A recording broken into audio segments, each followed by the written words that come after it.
Okay, we got a great panel coming up right now, so don't go anywhere.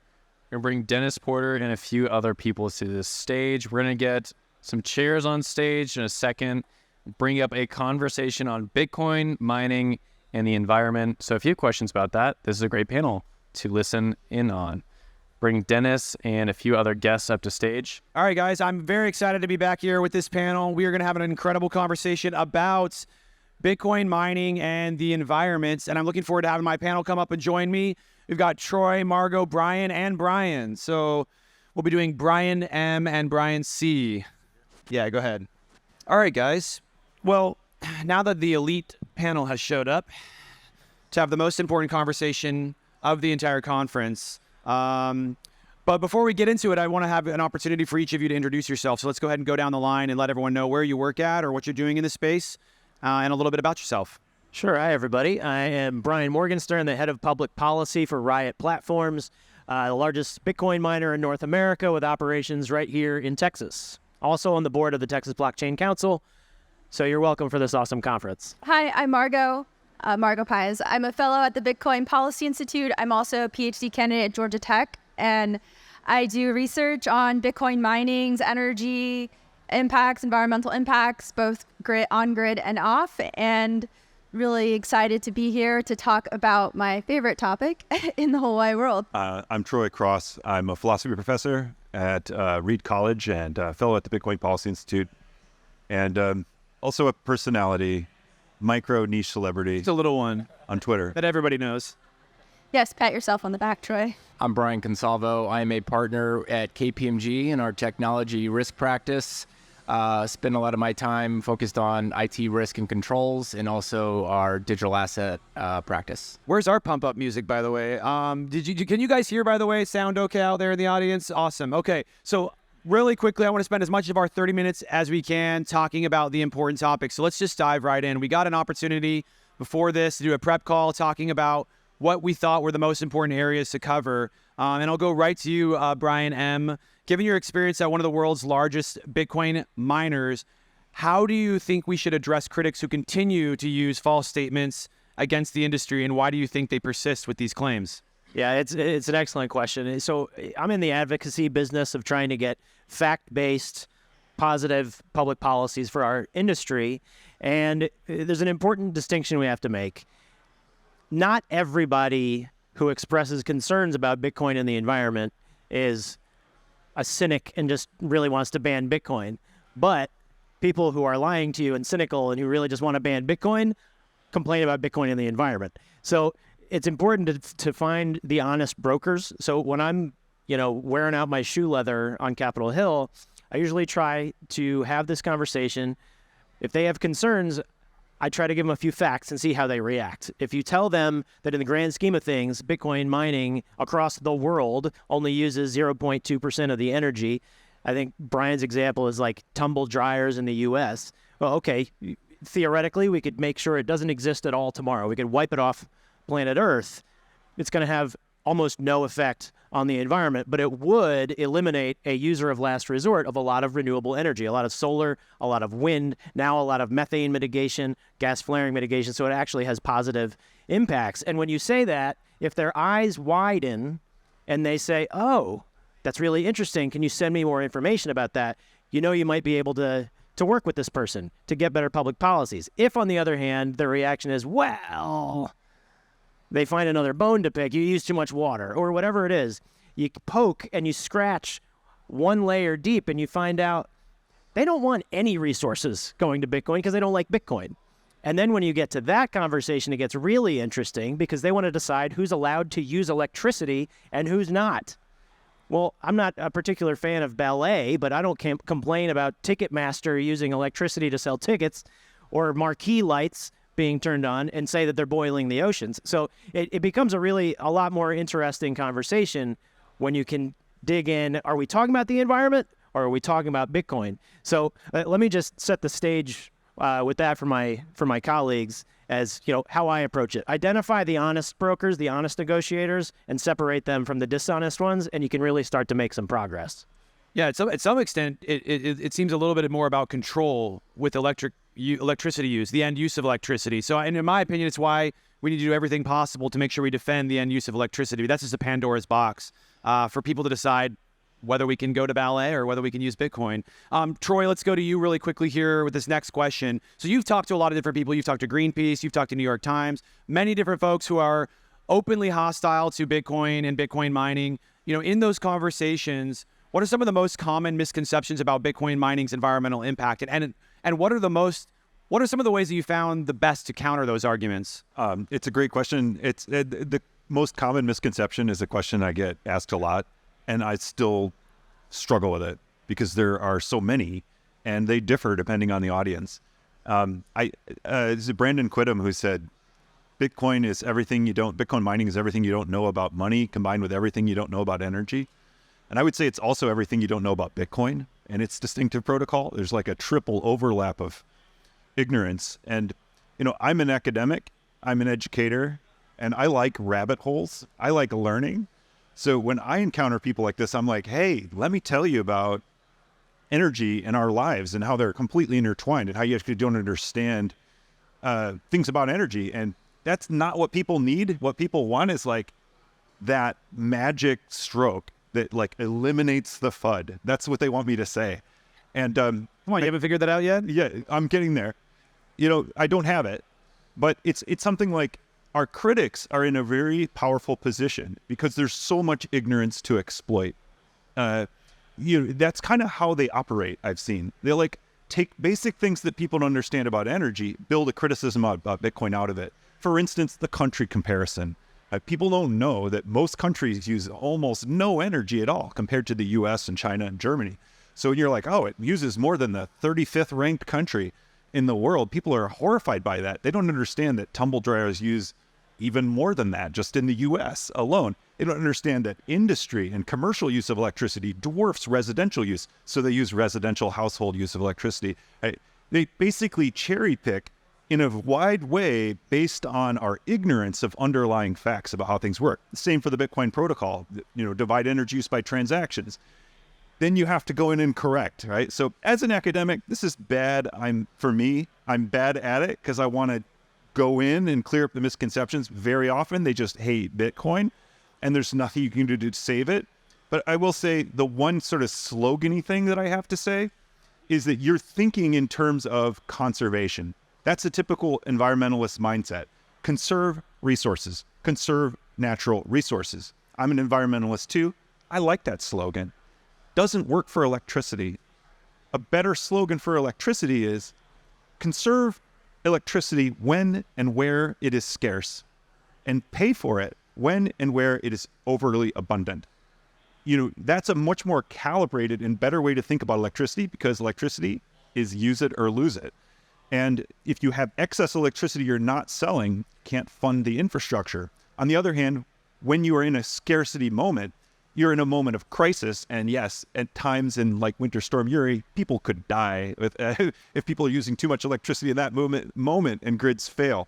So, getting people just a little more sophisticated on electricity and when and where to use it helps a lot because it turns out that Bitcoin mining is precisely this kind of buyer that it both uses energy and pays for it when and where it's abundant.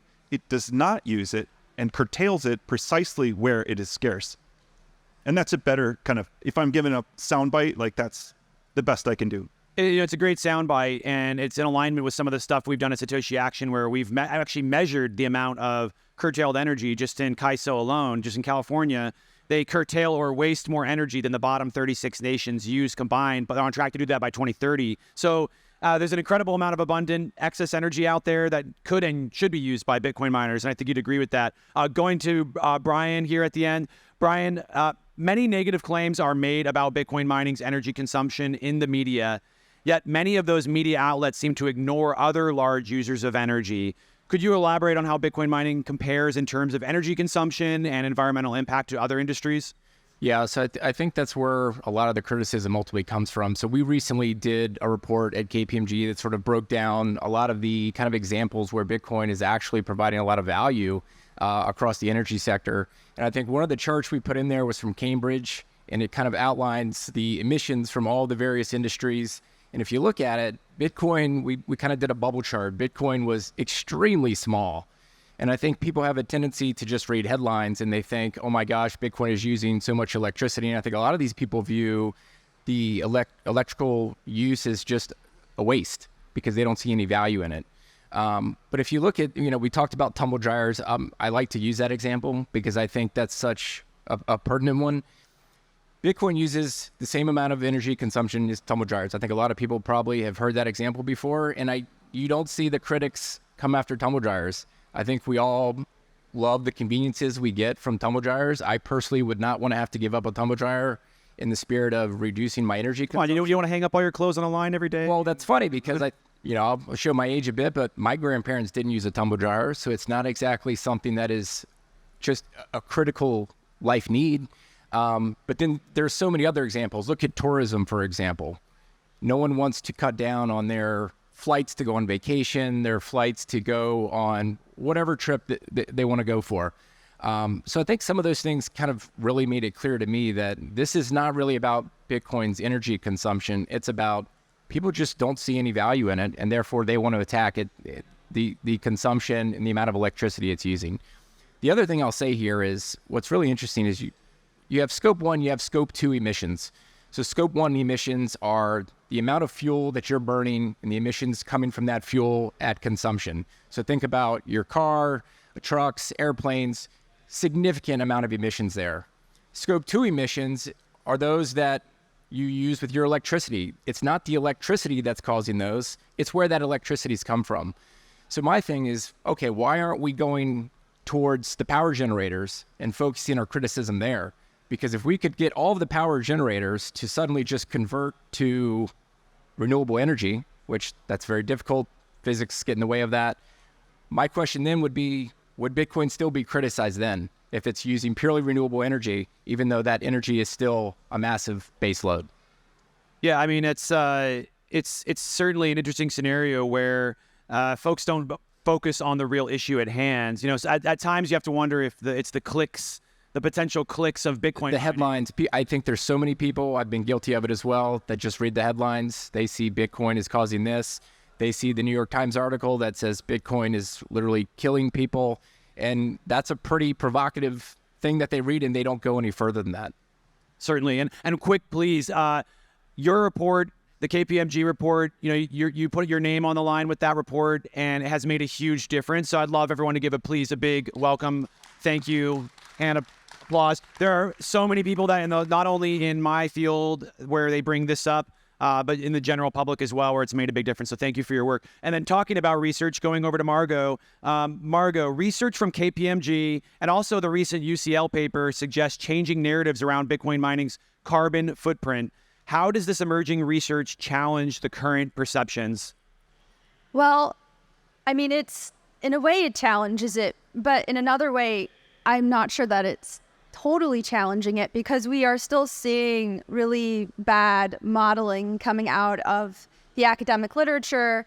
And honestly, what I would question is how, the level of honesty in some of these publications, because a lot of them are published as commentaries, and commentaries are not peer-reviewed at the same rigorous level as your typical paper would. And they're generally advocacy papers, so they're really advocating for a particular perspective. They're trying to convince you about a particular point. So I think there's still a lot of work that has to be done. But I also think it's great that we are seeing these papers, and I'm seeing more of them. We just had a pre-proof published independently. Group of computer scientists reviewing the entire body of what they call blockchain energy sciences, and really calling out the two most popular papers, which are the Mora et al. Paper and a number of Alex DeVries's Digiconomist commentaries, and saying that really no one should trust these models, and that the level of the research that has been published is not up to standard of what you would see for science, for this level of science and in these types of journals. And we have to really spread this word, share these papers, because a lot of people, policymakers, environmentalists, believe that these models are correct. So it's great to see. I'm really happy, with what Brian has done and the guys at UCL, and I really hope to see more of it and more data to support it as well. Yeah, certainly. And we know that you and Troy and Brian are all working in the research area. So thank you for your work. I mean, this sort of research is critical. It's an area that we've also leaned to at Satoshi Action as well, because policymakers and those in the science community just seem, they see a peer-reviewed paper and it's like, well, that's science now. So we need to get a lot more research into the academic journals ASAP. So thank you for your work. So really quickly, I want to move to more of like a panel discussion. So we'll go down the line, try to make this one quick, but would love to discuss the potential of Bitcoin mining in supporting renewable energy development and methane mitigation as suggested in recent studies. I'll go to you first, Brian, and then we'll move down the line. Yeah, you're seeing a trend in the industry where Bitcoin miners and energy producers are just becoming more and more intertwined. And some of the really fascinating technology out there is taking, for example, methane from landfills, which is a particularly harmful gas. The EPA has written extensively about it. And if you can be taking that out of the atmosphere, funneling it into turbines, burning it off in terms of electricity and mining Bitcoin with it, rather than sending it into the atmosphere, you're helping the industry actually become carbon negative.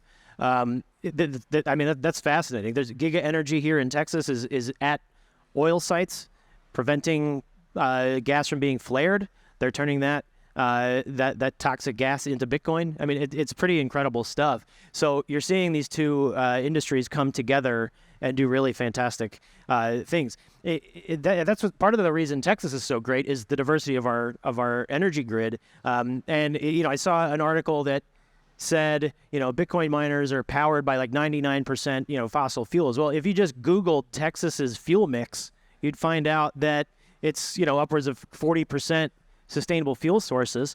And number two in the whole country, Texas. When it comes to it was number one, but yeah, it's right up there. Is it number one now? Okay, so number one, Texas. I think it's more renewable than even California, that has so many wind farms and things. So Texas is a great place for Bitcoin miners and energy producers, really innovative ones, to come together and make positive impacts. So that's what we're seeing happen in the industry, and that's going to continue for years to come. Yeah, I certainly, especially with the wind and sun belt running right through the great state of Texas. Margo, anything to add there? Yeah, honestly, I kind of want to direct this towards the environmentalists in case they watch this recording later. They're watching. Yeah, because look, I come out of the climate movement too. I'm not just a researcher. I didn't just, end up here by accident. Like, I also am a climate activist and I guess environmentalist by accident.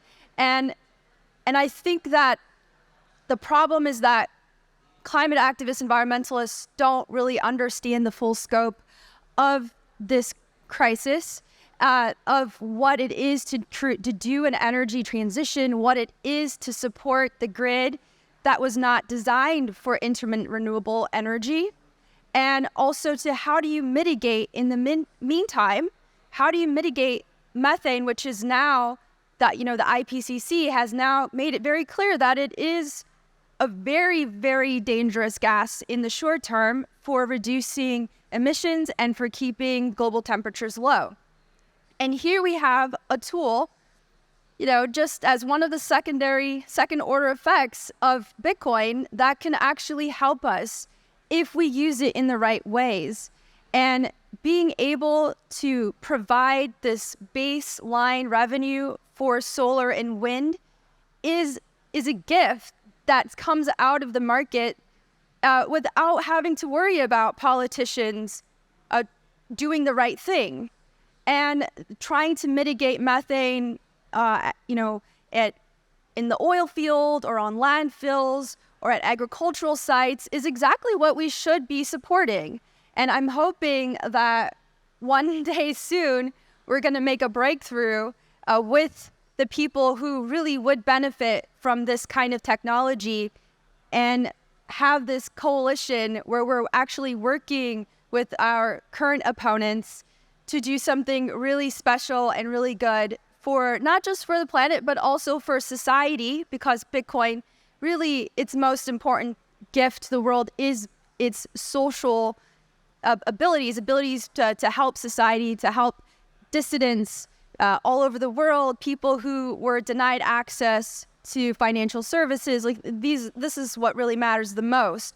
But let's make the most of this extra little present and do something really good with Bitcoin mining. So, I mean, that's certainly the one thing that I tell to people when I talk to them about the value of Bitcoin, not just Bitcoin mining, certainly the accessibility of this for disenfranchised groups, minorities, people that are in authoritarian governments, you name it. So it's a really important point about Bitcoin and why Bitcoin mining is so important to protect that valuable feature. Troy, an ardent proponent, environmentalist, an ardent proponent of Bitcoin mining for green energy and methane mitigation. What are your thoughts on this issue? Yeah, well, it's kind of already been said. I'll just add the nature of Bitcoin mining. Like we've talked about comparing it to tumble dryers or comparing it to tourism or fast fashion, or tobacco is one of my favorite. Tobacco has like almost double the emissions of Bitcoin.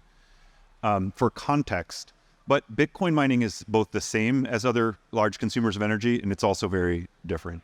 And the ways in which it's different, I think people have yet to appreciate, even here in a way, even the super sophisticates here, because the pressures of shrinking margins have not fully been felt or understood with the halving long term. And I think if we think about this energy user long term, we're going to be paying very near zero for power. And the question to ask about Bitcoin mining's impacts on grids or on the environment is, what would any buyer of power that is hyper flexible, scalable, portable, location agnostic, time agnostic, and incredibly sensitive to the price of electricity, what would that be? And I just want to say, without mentioning the word Bitcoin or anything, to any environmentalist or energy advocate, what would you think about a consumer of energy that's willing to pay no more than 1 cent a kilowatt hour? Sorry, I think in terms of kilowatt still, no more than a penny, but they're going to buy a ton of it, and they're going to buy it anywhere it is in the world. What would you make of that without mentioning the B word? And I think everything we've talked about so far and everything I've heard at this conference about Bitcoin and energy is like downstream of that question. That question is ultimately, Bitcoin's an economic force. You're not going to stop it. Your policymakers are not going to do anything except for short-term and locally to Bitcoin mining and its network, because it's an economically driven activity, and it's driven by that search for cost, and then let your inference engine just run free and fantasize. And also a few more things about this. It also converts electricity to heat.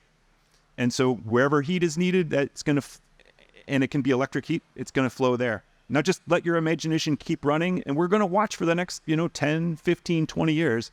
We're just going to watch that hypothetical play out in reality. And I think it's going to be a win-win for people with all different political views, for people with different views on the environment and global warming and climate and carbon, all of those trigger words. None of that will matter. This thing is going to do what it's going to do. Like, it's programmed into it, and human nature, kind of like Bitcoin itself. Yeah, I mean, there's certainly a lot of win-wins. We sort of have talked quite a bit about, green energy and methane mitigation and its impacts, but I want to move on a little bit from that, Brian, so for the sake of time, and talk a little bit about your report at KPMG, and then come to Margo to talk about how we can see more transparency in the space. But talk a little bit about that report from KPMG. What's the difference that it's made that you've seen in the public? What's the response been? Has it been good? Has it been bad? Would leave it to you. Yeah, so I think there's been a lot of very positive feedback that I got from it, which was probably even more so than I was expecting in the first place. Admittedly, I was actually expecting a little bit of backlash. We haven't got very much, knock on wood. That backlash could still be coming. I think one of the reasons for that, when I set out to do this paper, I had a couple goals. Number one, I wasn't going to put anything in the paper that could be construed as, hey, this is Brian or KPMG's opinion. These are all facts. And when this went up the chain through our risk process, it didn't get a ton of pushback. I mean, obviously questions, because I think most people still just don't understand this technology very well. I think a lot of us probably take it for granted. We spend a lot of time in this space, so we understand all these things. And I think the reason for that is nothing in there was inaccurate. It was all based on things that you cannot refute. These weren't subjective things. So I think that's one of the reasons why, we haven't seen a lot of people criticize it. And I think the feedback has been very positive. I mean, certainly the brand, just the KPMG logo, has made a big impact on the receptibility of the report. So again, thank you for the work that you've put into that. But I want to see more, much more of this take place. So Margot, we talk a lot about transparency. What can we do? What can industry do to help encourage and foster more of this type of research? The best thing that the industry can do is to share data, be transparent about what you're doing, and share with researchers, because the types of models that we see that are like really, really simple and create these projections that Bitcoin is going to destroy the planet or that it's like super wasteful, right? A lot of this happens as a result of a lack of availability of data. And it is challenging because the network is decentralized, mining is decentralized, it's both on and off grid. But at the same time, I think we really have to make an effort to make data available somehow, either through like something like the BMC, the Bitcoin Mining Council, making their data public in a centralized way. Is that a direct message to Saylor? Please make your data public, sir. Please, sir. Please, sir, I would like some more data. Yes. And we also do appreciate for the miners who are here, who have shared your data with us. We want to say thank you very much. That's going to help us tremendously to tell a truthful and supported story. Yeah, absolutely. I mean, we just need more. I mean, this was a problem with data centers going, a decade back, trying to create good energy models. And now we have a really good idea of what that looks like from the data center industry itself. And I think it would be fantastic if we could bring that maturity into the mining industry, because that's really the only way that you're going to be able to be on the offensive. If you really believe that Bitcoin mining can do really good things, then share data, make it available, and let people see for themselves. We say in this industry, don't trust, verify, and there's no reason why we should ask people to trust us. They should be able to verify as well. And your data will be anonymized and aggregated. Don't worry, it'll be safe. Wink, wink.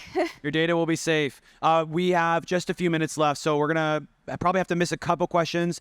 I want to move pretty quickly on these last two and make sure we get over them. But going back to you, Brian, in light of the upcoming focus on water usage in the Bitcoin mining space, me and you have even spoken about some concerns about reports coming out that are going to be obviously antagonistic, because once we talk about one issue, as we mentioned, we move the goalposts. So what are some things that we need to be concerned about with this environmental concern? Should we be concerned about it? How are you and potentially Riot going to be responding to these concerns? Well, so first of all, we just announced earlier this year, some of the most efficient miners that'll be manufactured in the U.S. are going to be powering our new site in Corsicana, which we believe is going to be the biggest Bitcoin mine in the world, and that's really exciting. So they'll be very energy efficient. We're also going to be very water efficient. And so with our immersion cooling systems, we're actually going to have a retention pond on site where we're going to be catching rainwater. We're going to be recirculating water for even more efficiency. And so we will be, like orders of magnitude less water usage than your typical data center site or other Bitcoin mining sites. It's really a fantastic advancement that we're seeing. And so what I'm hoping is that those who are upset that our facility is going to be created, they'll celebrate this. And they'll stop protesting. I won't hold my breath, but that would be great. They won't stop. If they would congratulate us for the innovation and the efficiency and for being good stewards of our community and the environment. So I think the answer is transparency and getting out in front and really just kind of celebrating these advancements and how well we're doing and how we are good stewards of our community and the environment. Yeah, absolutely. Thank you for what you're doing to get out there and get the message out for folks. Certainly would love to talk more about lawmakers, but I got to go over to Troy. We got to finish off talking about the win-wins. What are some of the win-wins that you see out there, and how can we do a better job sharing that message of what those win-wins are for the public? I think methane mitigation is a huge win-win. Not only does it get the climate folks, but it generally uses waste energy to produce something of economic value. And methane is also not just a warming gas, but it's a local pollutant. And so, as you said, Brian, it's EPA targeted for multiple reasons. Another one is the electrification of heat. Big movement a big part of electrification is heating. When you do see how energy is actually used, HVAC is where it's at. Major use of energy, period. And if you want to electrify the economy, you have to electrify heat. So many talks here, and innovators are here right now, but we're seeing things that are just barely on your radar. I'm working with somebody who is distilling water with chips, with ASICs, built a custom heat sink, lowers the boiling temperature of water just below 100 C. This just subsidizes distillation of water. Who is going to be against that? Basically, wherever you have electricity and heating, you can do some computation along the way. If people want computation, do they want to ban computation while you're electrically heating? Like it's reached the point of utter absurdity, right? So I see electrification of heating as another huge win. So, well, thank you so much for our panelists. Please give them a welcome, applause. Thank you. Hey guys, thanks for coming out to the 2023 North American Blockchain Summit. It was the best summit yet. We look forward to hosting you again next year. If you enjoyed the summit or like what you saw in this video, be sure to subscribe. If you're interested in learning more about membership in the TBC, go to texasblockchaincouncil.org to learn more.